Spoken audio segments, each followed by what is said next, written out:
looking at on the monthly, we just took previous 2 years lows, and then previous month had a strong rejection off of the monthly inverse for value gap. So bearish monthly intent, we did just take the previous month's low. Looks like we're having some sort of a rejection off that. We are only 4 days into the new month, so we'll keep that in mind. Weekly bias, based off of previous week's close, I would say bearish, but obviously we see that price is having a strong reaction off of previous months and previous week's low sweep. So we can see here that this is the new week opening gap that previous week wicked off of, and then it did leave a new day opening gap, which we'll go to now. You can see it here. I am expecting this to be tapped into. When we were still on Monday, I saw Friday's reaction, and I was thinking that, Tuesday high of the week potentially would be made inside of the new day opening gap. Obviously that didn't happen. Monday just melted, took previous weeks and previous months low, and then yesterday had a strong reaction off of it. So I'm looking at these 2 days as confirmation for higher prices, so that's what I'm looking for today. Weekly bias isn't as strong because it is NFP week. We have non-farm payroll this Friday, obviously, and then tomorrow we have unemployment claims, but tonight we're pretty much chilling for London session. So yeah, weekly bias is overall bearish, but with it being NFP week, I don't really stay too heavy on the weekly bias. I just focus on daily. So looking at that, I have a bullish daily bias here. For a stage, we closed through this opposing 4-hour fair value gap.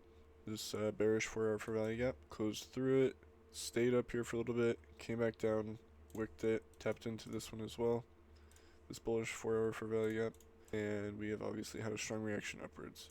This 4-hour fair value gap having 1 hour left, I would like to see the body close past this high. That would just show even more bullish intent, but obviously we're coming off of this momentum, we're just going to continue on higher. For this stage though, I'm honestly a little confused.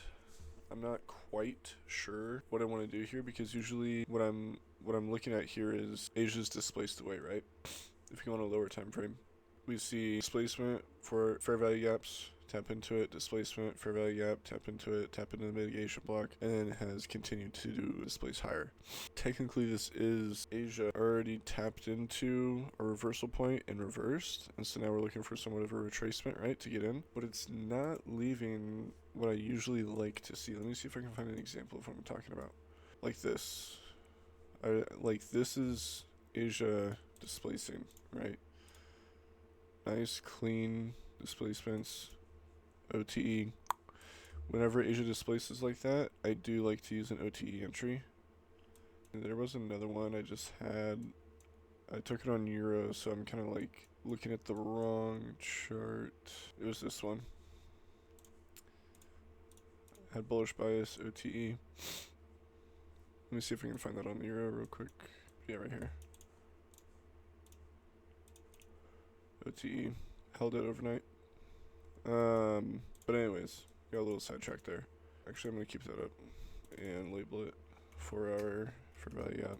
Usually that's what I'm looking for here, right? Because, price technically has been displacing. I mean, it's been leaving bigger candles-ish. Not crazy big, but they are bigger. And leaving nice wicks to the downside. So it's clearly displacing away from the 4-hour fair value gap. But it's not leaving a displacement range like this. So that's why I'm a little confused, because technically with this scenario with Asia displacing, I just draw up an OTE, right? Not to mention we also have this new day opening gap. So generally I would just draw up an OTE and set an entry, but it's not like there's no 1 hour fair value gaps or anything, or even on the 15-minute. All the fair value gaps have been tapped into. Oops. And then right here we have the breakaway gap, right? Because we have our breaker. This is made under and taps into it. Technically the actual fair value gap wasn't tapped into, but the volume imbalance was. But yeah, it still is displacement though. So even though it doesn't have the 1 hour fair value gaps that I like, I probably will just end up going with the OTE entry. If I do see somewhat of a retracement to at least 50% of the range, and it doesn't tap into OTE, then I'll just look for a 15-minute fair value gap after it displaces upwards. which would obviously just be vice versa for euro. So if I see price come back up to at least like 50 and then create some sort of a 15-minute for value gap downwards, then let's use that as an entry somewhere in here in the future. So basically, game plan, because I swear I got like ADHD or something, dude. I'm so all over the place. But it makes sense in my head. You know what I mean? It's just like when I'm talking about it, now that I'm trying to record these videos too, I feel like I'm needing to explain my thoughts because I'm using it as a journal, right? So I guess I'm starting to see how all over the place I really am. But like I said, the game plan is I'm shooting for an OTE entry. If it doesn't get all the way to there, then I'll just look for a 15-minute fair value gap in line with my bias. So, and yes, I do be watching TV shows and movies and stuff while I'm sitting here, because as you can see, it's midnight and I trade until 3 a.m., maybe 4 a.m. If I'm already in a trade, then I'll stay up pretty much till 4:30, and then go to sleep. So it's late, I'm tired. I'm usually coming back from the gym by now. Didn't go to the gym today. The building right next to my gym had a gas leak, so they closed the gym and the entire block too. So I didn't go to the gym tonight, but usually I'm tired. I just got back from work, a gym, so I just throw on a movie, mark up the charts, and I have another monitor as well, so I just have the charts up, watch a movie and chill, you know? So yeah, I'll be back, see if my entry is formed or anything. Alright, just got stopped out. I ended up going with the optimal trade entry. Let me turn on, there we go. And I kind of expected to be stopped out, so I was kind of looking for a reason to get out of the trade early, but price just went pretty fast. There's the 5 minute, you can see it's pretty big candles. So yeah, I think the learning lesson here is to keep in mind of the 3 a.m. 4-hour candle for the dollar, and then obviously with it being again NFP week, price is going to be really weird.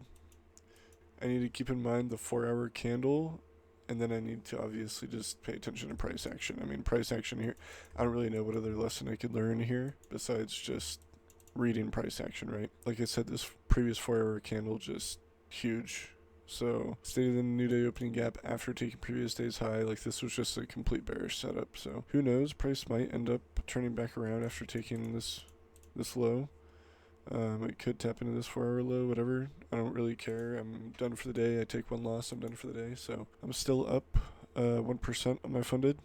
But yeah, that's pretty much the trade for today and the lesson I took from it. So also, the other thing I forgot to mention was that obviously another role that played into this was the Asian setup for my scenario. My scenario was Asia displaced, like Asia ranged in my favor, and it wasn't the same. It didn't look the same as how I usually like it, right? With the other examples I gave. Yeah, that was another cherry on top, I guess.